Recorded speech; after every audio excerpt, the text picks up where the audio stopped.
much, ladies, for this excellent presentation. The study has a lot more information. I have a few comments myself, but I'm going to refrain and hold the comments until the commentators make their comment. The idea is to, the study is in the draft stage at this point, so the idea is to make recommendations on things and areas of improvement and everything. Shall we start? Which way? Thank you very much. This is very interesting, and I realize that there's much more in the study than just the presentation. But let me start by the first point that you took the definition of the ILO. And with that definition, we're actually talking about from micro to all the way to bigger size, which really is a bit,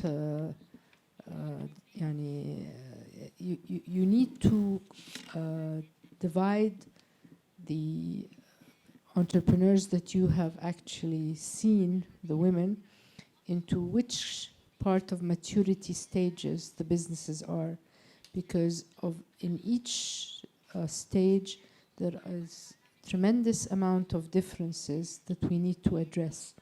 And one of the things that the study is to what is it around the world that would inspire us in Egypt to be able to take some of that and bring to the table.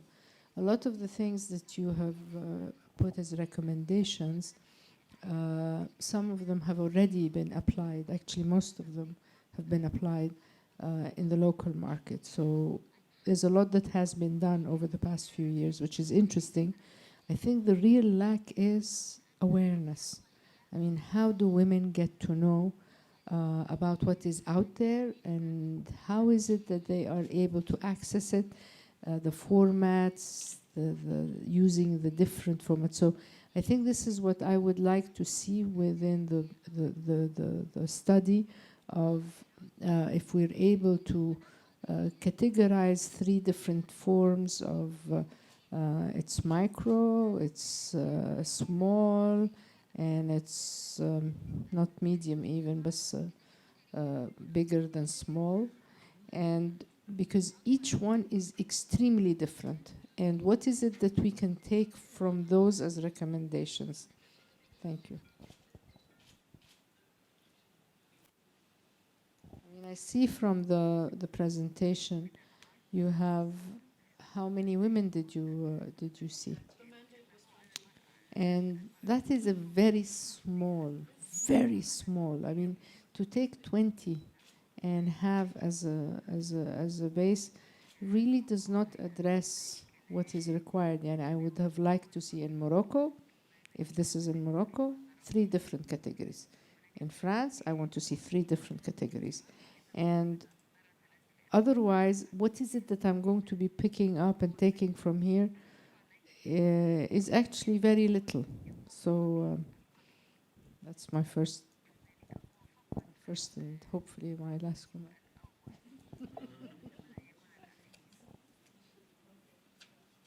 Yeah. Thank you for the study. I think it's very enriching. Only 2 angles I'll take a look at. I'll bit focus on study-related materials, but also I want to discuss to a large extent about how we can make use of this locally, because I know there's going to be a follow-up study for this on the local market.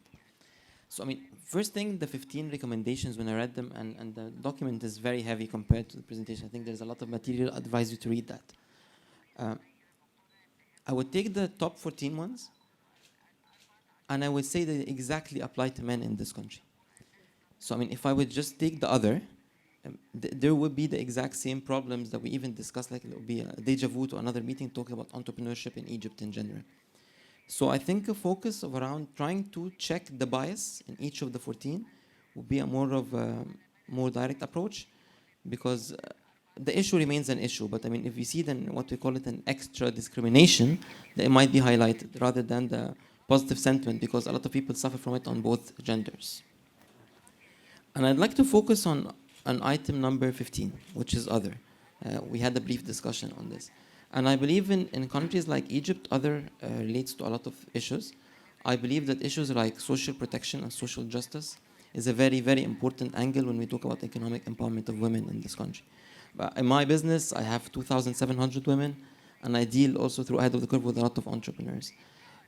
The day-to-day issues of women economic empowerment in this country is not the top 14. It's actually the initial step to engage the top 14. So a lot of issues about the platform, how I'm going to engage, how I'm going to alleviate a lot of injustice that happens to me on a day-to-day basis, in terms of issues like, very simple, nurseries, a commitment. I've seen a lot of women entrepreneurs in this country, and I mean, I'll be very blunt, who actually work and succeed, but then somewhere along the day you find their husbands start to join their businesses. And when they join their businesses, they join as CEOs or actually people who try to lead the business move forward. Well, when I see men who succeed, when they want to engage their women, they probably tell them manage my foundation or do something on the PR. I'm sorry, but I'm just blunt. It's as simple as this.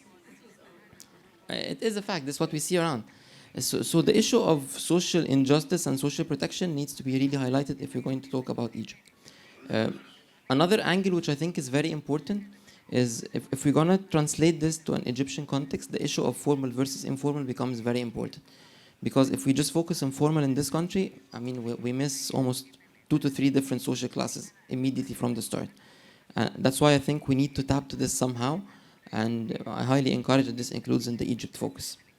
Third point is I love the idea of the innovation assets, and I think there is a lot happening specifically on women entrepreneurship on tech platforms in this country. I mean, take a look at Facebook, take a look at Instagram, WhatsApp, huge amounts of business run by women.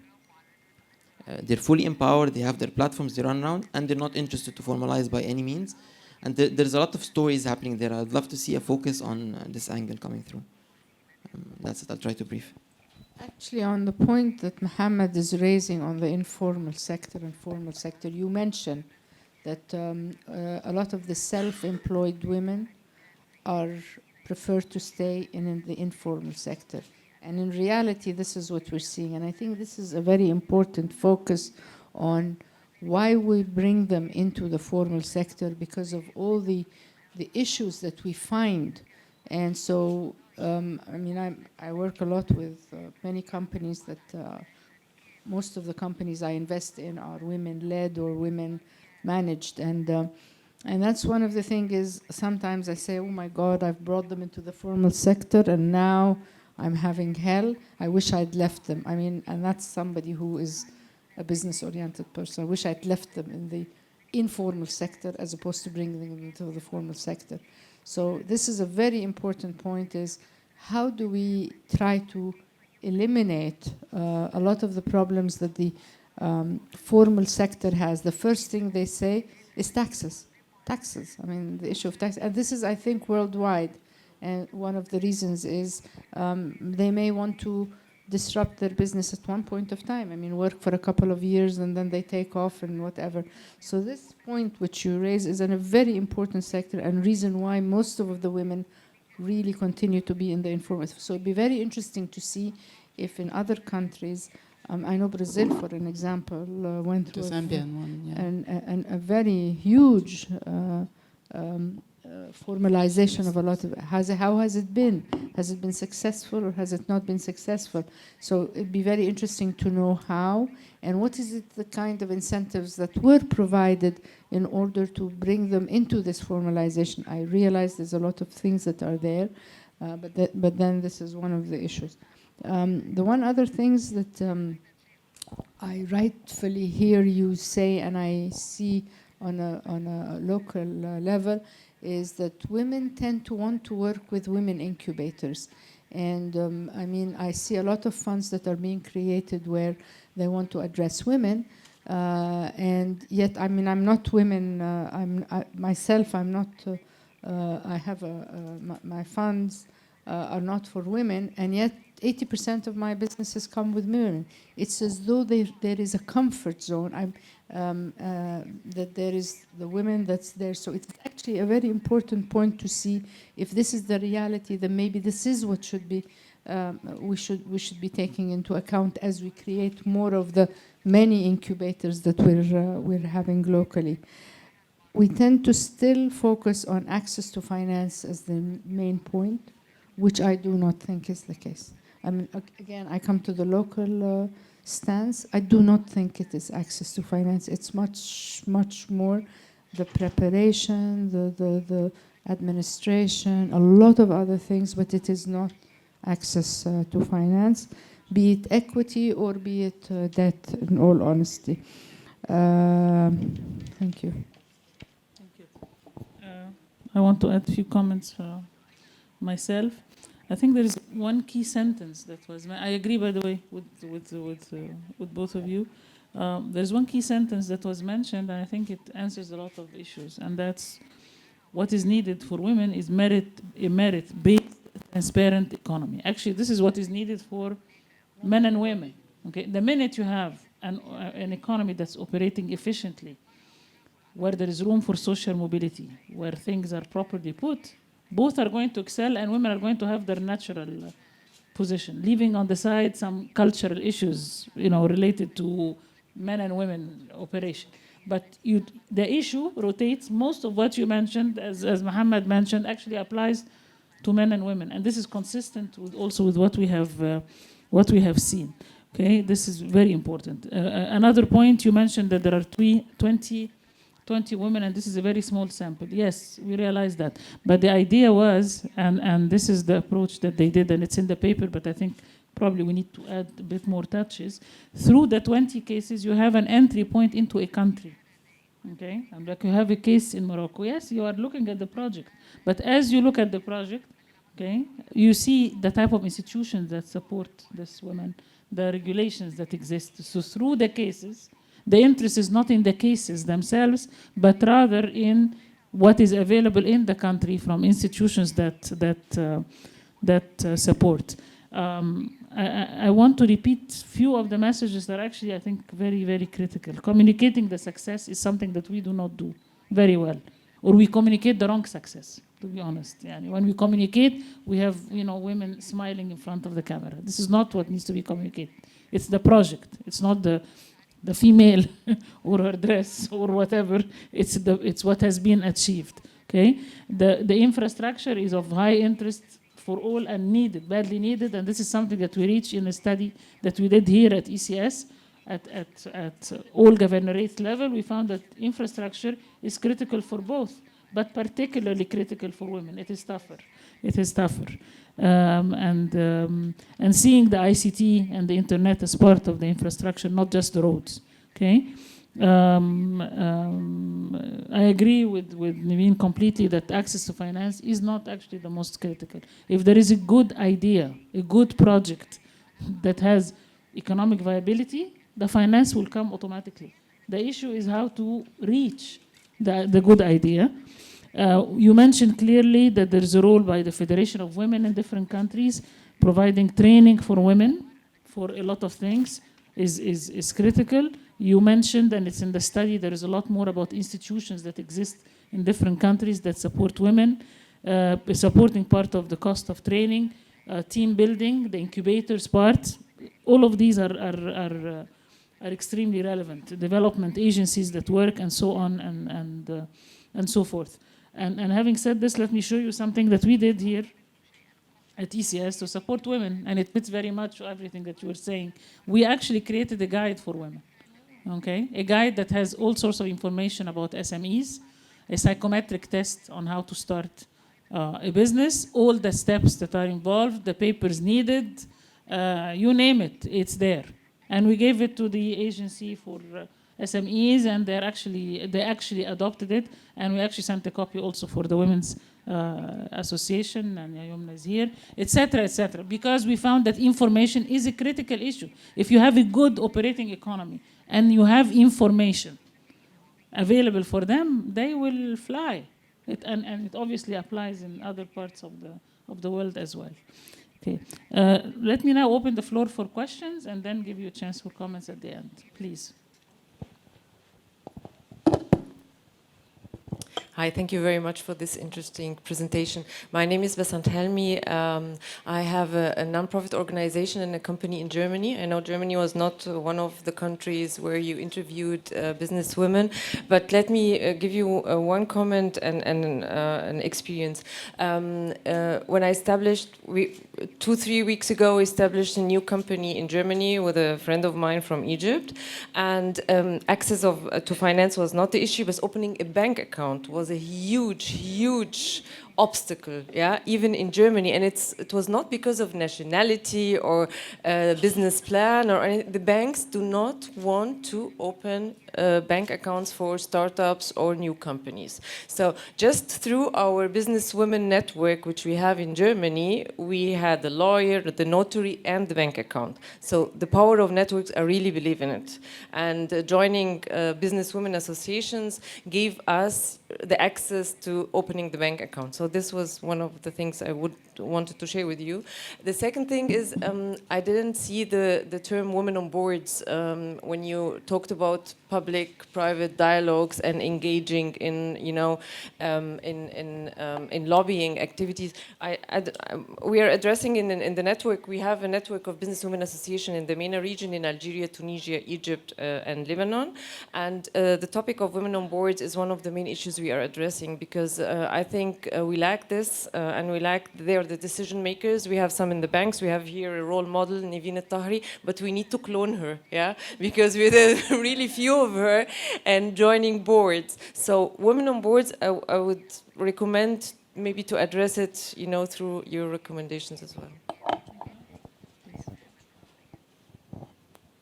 Me is Prof. Banna, faculty member in university, Menofeh University.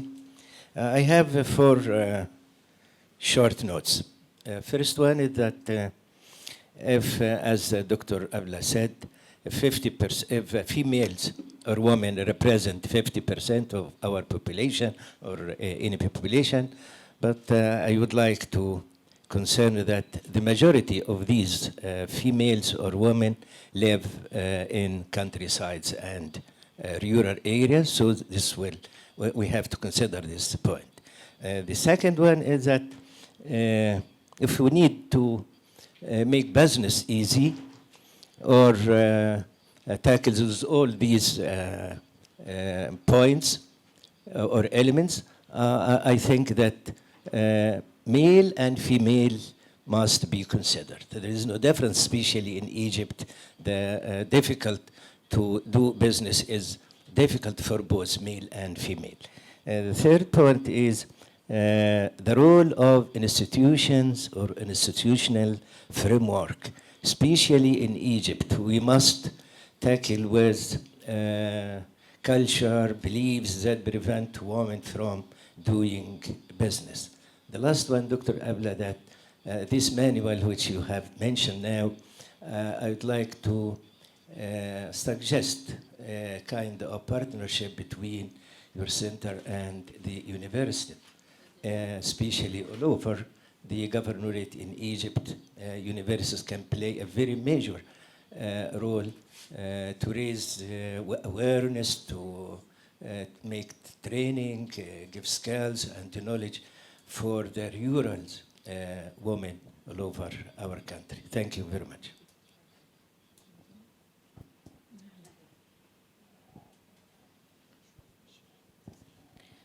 Thank you very much for the presentation. Again, I would like to reiterate that access to finance is not usually the issue here. When we do roundtables with women entrepreneurs, it's usually access to skilled labor and navigating the maze of taxation, company registration, licensing, customs. It's these issues that really bug women down and lead people to stay in the informal economy, which is a very big sector. The other point that I wanted to mention is the issue of social norms, which is not very much apparent in your challenges. And it's a very apparent issue. When we did the Women Economic Empowerment Report in Egypt, the issue of social norms was very much an obstacle because many of the fathers and the husbands don't want their female partners to work because of sexual harassment, issues of transportation, and the issue of reservation wage. That in the end, women are educated, they want to work, but when they do the math, it doesn't pay off with the cost of childcare, with the cost of transportation, and with what they will face in terms of transportation or harassment in the workplace. It's better for them off to stay at home. So this is an issue. The other point, which is not really in the study, but it's a question for all of us here in Egypt, because we are struggling with the issue of creating jobs, is the question is entrepreneurship the best way to go for women and jobs, or we can look at women as employers? Not everybody has to be an entrepreneur. And you did not speak about firm size, because in the bank now there's a lot of discussion that actually the big firms are the ones that are creating jobs. And if we're interested in jobs, maybe we should focus on big firms. I know that this is not the rhetoric or the narrative, but now a lot of studies are coming back to say, well, if you want to create jobs, you should look at the size of the firm, because in the small, this is not where the jobs will happen. Maybe when you move to medium and large, this is where the jobs will really happen. So we don't want also to put a lot of effort and focus in something that will not solve the economic obstacle that we are facing. Thank you.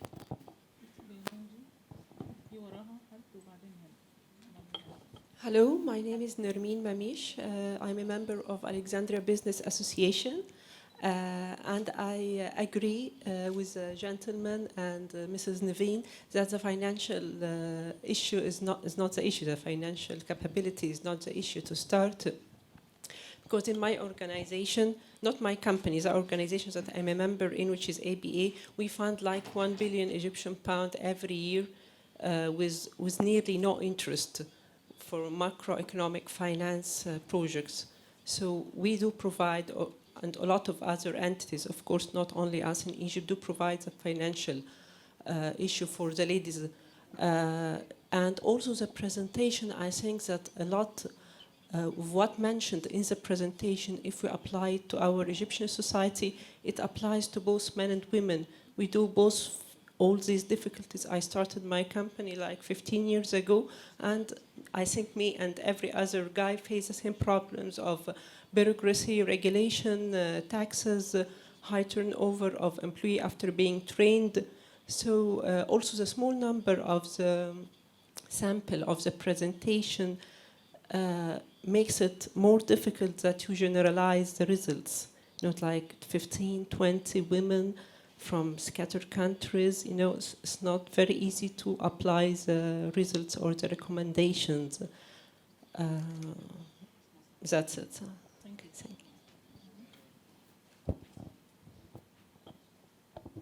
Hello, I'm Sohal Baklawi. I'm founder of a startup for women economic empowerment. It's called Businessita. We target a silent segment of A and B class. I have to admit I agree with some of the points of view that were mentioned, but I disagree with some. Mr. Mohamed was talking about the others, and yes, there is a huge umbrella under the others. My colleague said that it's the social norms. It's actually not just the social norms. I mean, we talk about the women who are A and B class, but are not financially independent, who suffer from financial distress on a regular basis, domestic violence, whatever. But my point of view is that financial, or from our clients, financial access is a problem. They don't know how to get the microfinance, maybe because they don't know how to pitch right, maybe because they don't have the right tools to present their projects, etc., etc. Women need to feel safe to become visible, and this is a social, environmental issue, cultural issue. We have worked woman to woman only to create a safe zone for these women to come and talk about their actual problems, to come and tackle the main things. The third thing is I totally agree with the incubators for women only, but my comment is incubators are a little too bold. Not every project needs exactly the same thing, so they need to be more customized according to the need, according to the state of the project, according to that. Finally, is entrepreneurship an opportunity for jobs? I totally agree on that, because entrepreneurship allows women or allows jobs to be task-based rather than 9-to-5 jobs, which is the best methodology for women, especially women who have a lot of responsibilities on hand, like kids, nursery, etc., etc.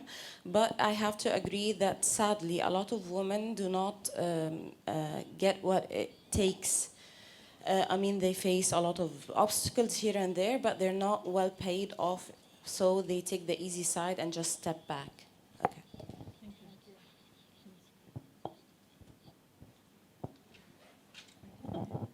Hello, thank you so much for the variety of your research. It's very interesting, extremely thorough.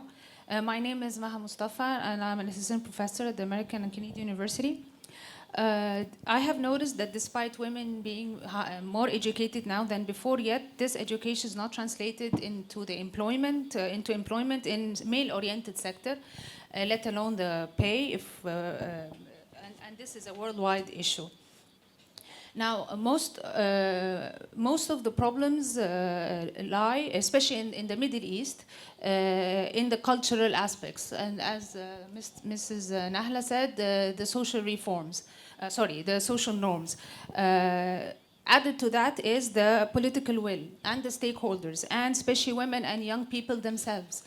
And in my opinion, the religious institute, because there's a very big link between religious institutions and social norms and cultural aspects.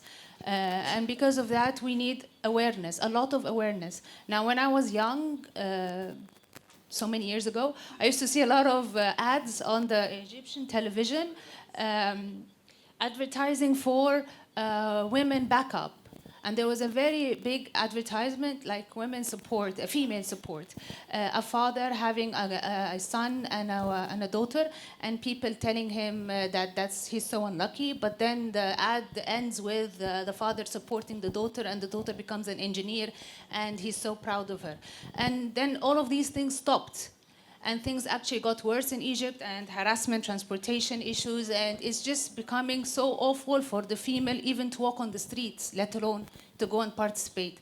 So I think the media has to play a role, and especially, everybody knows Egypt is a very strong country when it comes to media and episodes, and we have episodes showing women getting slapped, on daily episodes on the TV, and then crying and collapsing. I think that something has to change, especially with these things, because they are entering every single house every single day. Now, my comment is that you said something very interesting. Women run companies, in fact, better.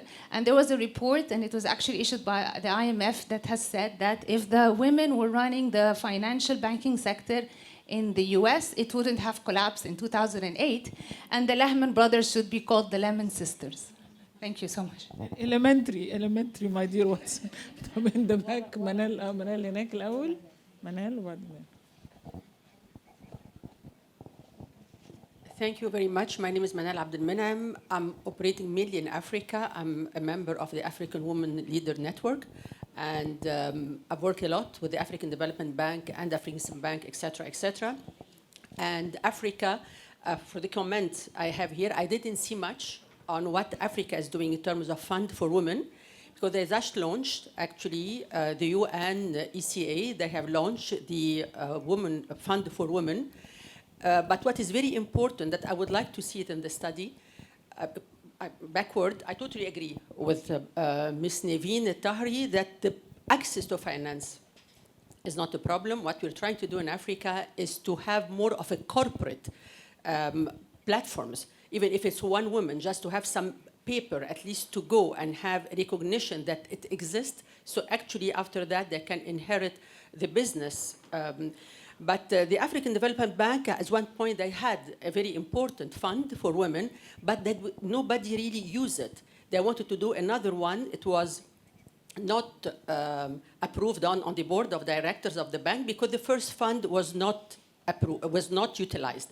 So I would like to see in your study what are the women, the gender fund, if you may see, in countries like in Africa or the rural places, and how much success these funds did help women to get a better job. Because in Africa, in the rural area, the microfinance has really destroyed any kind of potential for entrepreneur, because microfinance, whoever got the microfinance, they remained in the same stage. First of all, it's very expensive. Of course, the reimbursement rate is very high because the women, of course, they go back and they even, I'm not expert in Egypt, I'm expert in all the sub-Saharan continent. So they pay back, and they pay back well, but it is expensive. And they are happy, it's from comfort zone, they take the money, that's fine. It is important to see what is existing in the market and how much women have utilized it. In other countries, they don't put quotas for the big companies, and I agree with Nahla very much. Big companies, they create jobs, but they give incentives for the proportion of women who are working in the company. They don't say you have to employ like 10% or 5% or 2%, but there is incentives like tax reduction in some countries in Africa where women are there, so they leave it up to them to have women.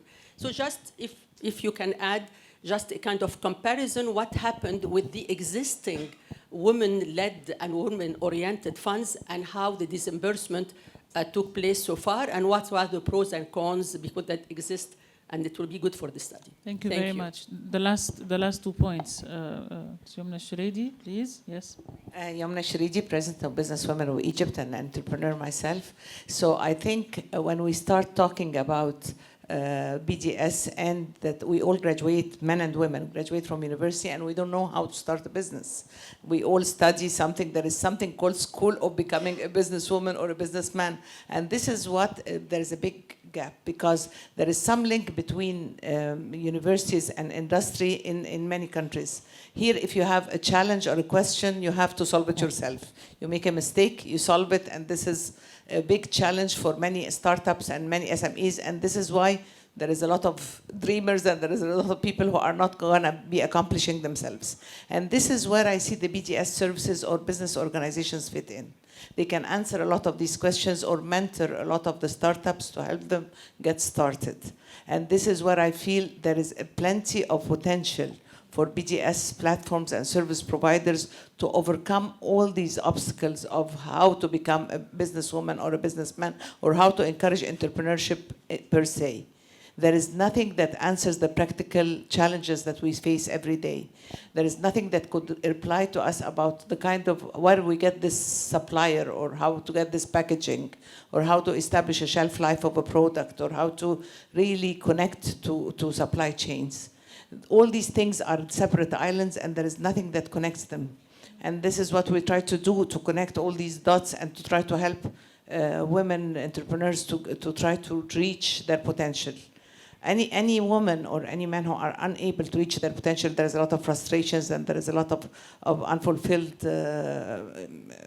dreams. And some of the things that even when we start thinking of a setup, even the services provided are not structured from 9 to 5 as the jobs are structured.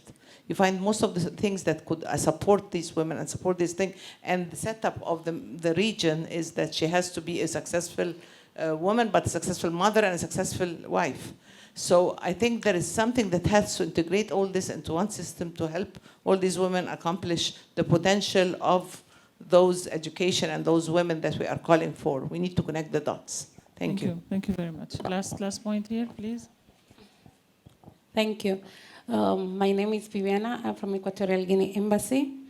I want to congratulate you for your studies, but as an African woman, I'm not satisfied with your job. First of all, I would like to recommend you to make a study in Africa, like the other lady said, but take it by regions, for example. If you take the north, you study some of the northern countries. So not just 20 women for all, you say 20 women in each country, for example. And then you go to another region, central region of Africa, you study another countries, take 20 women from that region. So like that you can know the culture, because the culture is very important. And you can know also the political aspect, what the woman, what access they have to technology. You know, all the countries are not the same. Some countries, they are more developed, another one, they are less. And some countries, yes, they have access to the internet, but the other one, they have difficulties. So you have to see all those patterns in order to give more expertise and to give more recommendation, because the same problem, all of women, we share the same problems, because our fathers, our husband, whatever, they don't allow us. But it's not the same case in Germany than it's in Egypt, that is in South Africa, for example, or it's in Venezuela. So I think you should you should have more work in the world. Like you go to Asia, you go from the from India region, and then you come from the Thailand. But take different, because this is too broad, but the information is lacking, and the recommendation, I'm not really satisfied. But I appreciate your job, and then I would like to have a copy of your. Send it. The ECS will Yes, spread yes, it. yes, yes. Thank you. And also, when I would like to say, okay, how the woman can get access. I want you to put that in the study, to find out how a rural woman can get access to the fund that, for example, the African Development Bank is giving to the countries for the woman development. So how they can get access to that, for example. What about information? Can we also have a copy of this book, the ECEC? It's available, by the way, on the website. It's public knowledge. It's on the website. It is available on the website, and please use it. يعني جهاز المشاريع الصغيرة is using it. The National Bank, the CIB, everybody is using it. But we are running out of time, seriously. Do you in 1 minute for each كده. يعني not a long time, because she has to go. First of all, I think it's very interesting that ECSS has get this discussion going. 20 cases is 20 cases. We never claimed it would be representative, but let me tell you, find 20 cases and you'll be happy.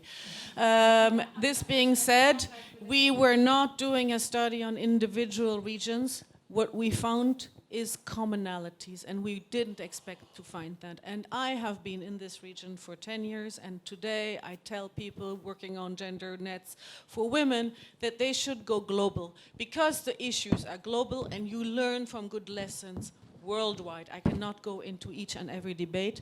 I would say for access to finance, it is identified in OECD countries as one of the key issues. And France last week with the Minister of Finance was saying it is not acceptable that only 3% of startup money goes to women. We need more. So if in Egypt this problem is solved, I congratulate you, but I tell you, the rest of the world is spreading ahead to solve the access to finance. Women in Germany didn't want to go into the interview, but the Women Business Association is currently concerned, and it's their main concern, is to create a network of women angels. So access to finance comes back here. There were many things I wanted to say, but I think we will address it in a different setup. On the issues that you raised for Egypt, ABLA is intending to do a follow-up study, and so I think these elements will be addressed. However, I know the cultural element is actually not only cultural, it's also a legal element. I just encourage that issues such as harassment, sexual harassment, violence be addressed in an effective manner, and not only by the employer, but by everybody. It is just not acceptable, and this is also a concern worldwide. Yeah, legally, that has to be. Thank you. I wanted to address the issue of the boards. It is somewhere in our recommendations that there should be more women on boards, of course. But this study was about women who own their companies or own their businesses. So the issue was not there. But of course, this is something that we do recommend for the public-private dialogue taking place. Also, I wanted to talk about entrepreneurship and employees and about the size of the companies. And the whole point of this study was that, in fact, we wanted to see companies that were developing. How do you help companies become bigger? This was the idea, the fundamental idea, because if they become bigger, they will be hiring. So the whole process was this one, and if it wasn't sufficiently clear, maybe we want to add maybe a paragraph on that the whole idea was that. And it is true that not all women are entrepreneurs. And this is the last, we didn't talk about the concluding remarks, but if you look at the last bullet points, our idea is that public policies should in fact recognize the women that are entrepreneurs and should target them, should help and should support them, because then these women will be able to create large companies, medium large companies, and they will be able to hire people that are not entrepreneurs. Not everybody can be an entrepreneur. We recognize that. The women that we have met are very strong. They have all a stamina, and they didn't face norms.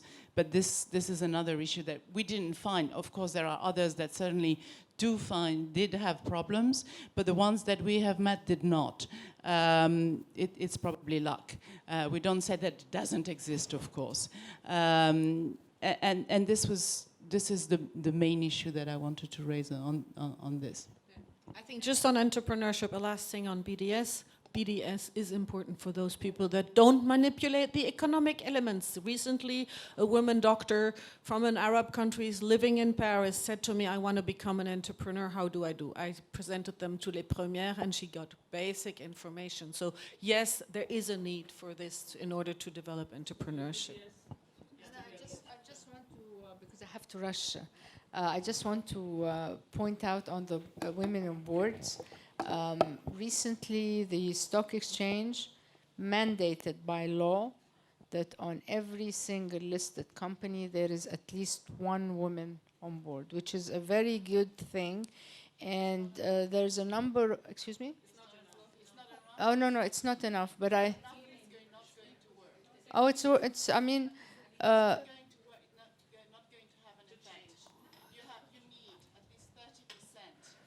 But there is always a starting point. One step is better than nothing. So I think, in my opinion, at least it is it's the step forward.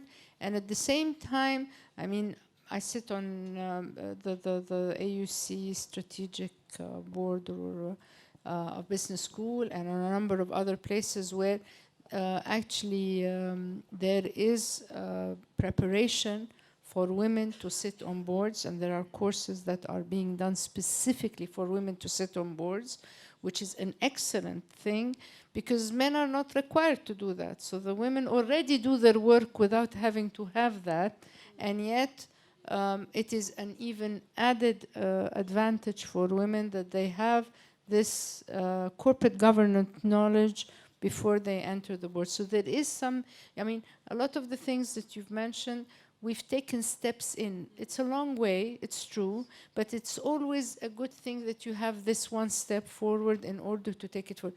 I come back to the fact that it's awareness. How do we all know, men and women, what is available out there? What is being provided by banks? What is it that's being provided by angels?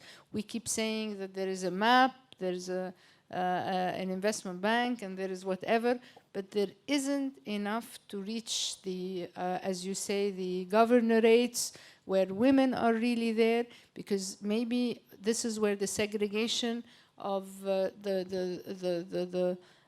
is it microfinance that we give, and understanding why there is high interest rate on microfinance it actually is not high when you see the value of what it brings back. But the knowledge that it's 30%, yeah, but the 30% the woman can make out of it 130%. So there isn't, again, the knowledge. We take the interest rate and we say this is the problem. So there's a lot of awareness that has to be put. And with that, I'm going to jump out without any of you saying.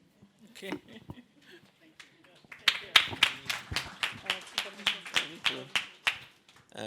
Just one last comment on the study.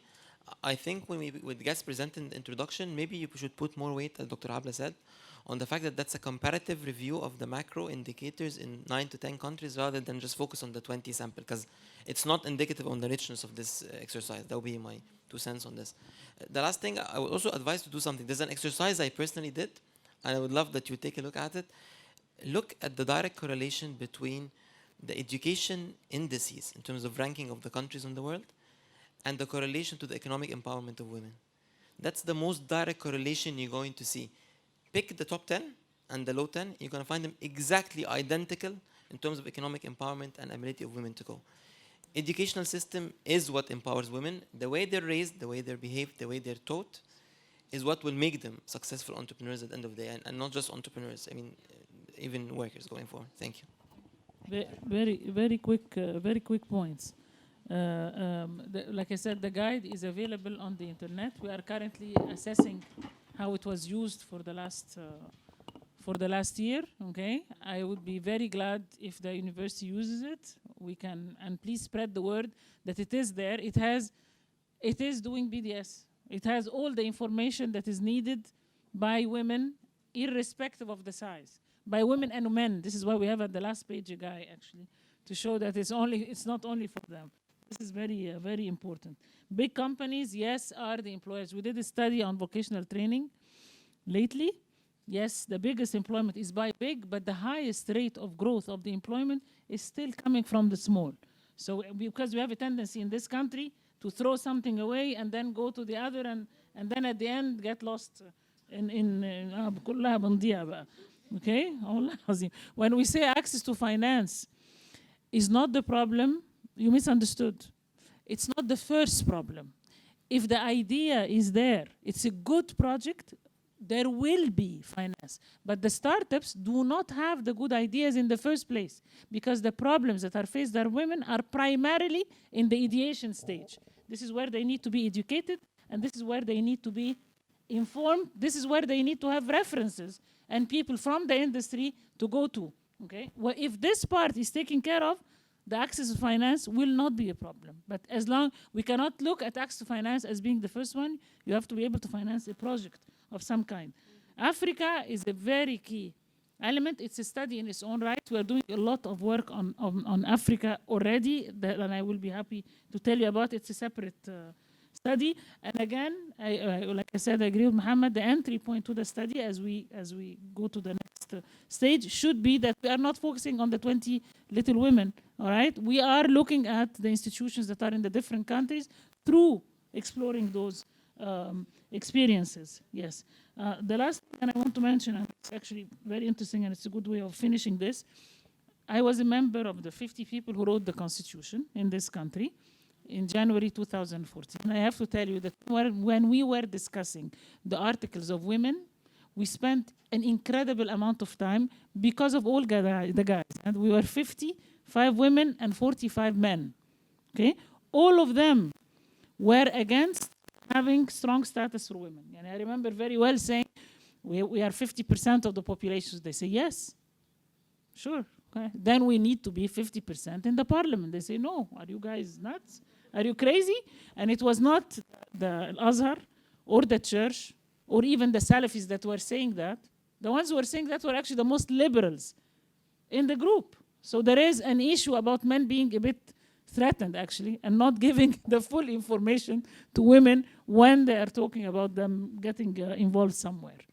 Thank you very much. Before you leave, please, I want to tell you something. There is another event that we did not announce at all because we didn't want to confuse people. It is tomorrow at AUC. ECS is doing it jointly with the business school at AUC. It's about behavioral economics. Behavioral economics is an important new field which is used in order to improve the performance of the government in providing services to the people. Okay, AUC is having a new lab, talking about this. Okay, and ECS is partner with this. So it's tomorrow at AUC. You are all invited to go. We did not send out invitations because we had this event today and we didn't want people to get confused. What do you want to say? I have a two-hander. I really 9:30. New Cairo. Go ahead. I need to say something. I was 30 years in the OECD, and I perfectly know that 20 cases are not significant and meaningful from a statistical point of view. However, what we wrote, and I learned to write reports, would never be based on only 20 people. So we did a lot of research. We did a lot of desk research, and we confronted a lot of elements. And we even had sometimes some words between us, because I was saying we need to be absolutely sound in our economic and political recommendations. So I think that if some people have doubts here about the methodology, when it comes to the recommendation, they're confronting elements from the World Bank reports, from OECD reports, from African Development Bank reports. So they're not invention of our own. We have been around in this business for a long time, and I think they're sound enough in order to Absolutely, it would not be an ECS. It would not have been an ECS study otherwise, my dear. Okay. You have to be very confident of that.